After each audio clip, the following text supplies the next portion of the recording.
Night டின்னருக்கு சப்பாத்தி தான் பண்ணியிருந்தேன். அதுக்கு சைட் டிஷ்ஷா முட்டை கிரேவி பண்ணியிருந்தேன். டேஸ்ட் ரொம்பவே நல்லா இருந்தது. புடிச்சிருந்தா ட்ரை பண்ணி பாருங்க.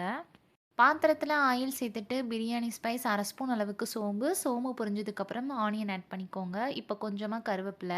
என்கிட்ட பெரிய வெங்காயம் இல்லாதனால நான் இன்னைக்கு சின்ன வெங்காயம் எடுத்திருக்கேன். இப்போ பார்த்தீங்கன்னா, இஞ்சி பூண்டு பேஸ்ட்டு, மஞ்சத்தூள், கரம் மசாலா தூள், தேவைக்கு ஏத்த மாதிரி மல்லித்தூள் எடுத்துக்கோங்க. ரெட் சில்லி பவுடர் எடுத்திருக்கேன். மசாலா எல்லாமே எண்ணெயில நல்லா வதங்கினதுக்கப்புறம் 2 பெரிய தக்காளி நல்லா பேஸ்ட் மாதிரி அரைச்சு ஆட் பண்ணியிருக்கேன். இப்போ தேவைக்கேத்த மாதிரி உப்பு தூள் ஆட் பண்ணிக்கோங்க. இப்போ எண்ணெய் நல்லா பிரிஞ்சு வந்ததுக்கப்புறம் தேவைக்கேத்த மாதிரி தண்ணி சேர்த்துட்டு மூடி வச்சு ஒரு 5 மினிட்ஸ் குக் பண்ணிக்கோங்க. நான் பார்த்தீங்கன்னா, ஒரு 10 முந்திரி பருப்பு ஆல்ரெடி வந்து ஒரு 1 ஹவர் முன்னாடி ஊற வச்சிருந்தேன். அதையுமே ஃபைனலா இதில அரைச்சு சேர்த்துக்கலாம். இப்போ பாயில் பண்ண எக்க உங்களுக்கு எந்த ஷேப் பிடிக்குமோ அந்த ஷேப்ல கட் பண்ணிட்டு கிரேவியோட ஆட் பண்ணிட்டீங்கன்னா, ஒரு சூப்பரான எக் கிரேவி ரெடி ஆயிருங்க. புடிச்சிருந்தா ட்ரை பண்ணி பாருங்க. அப்படியே நம்மளோட வீடியோ புடிச்சிருந்தா மறக்காம ஒரு லைக் குடுத்துருங்க. நெக்ஸ்ட் வீடியோல பார்க்கலாம்.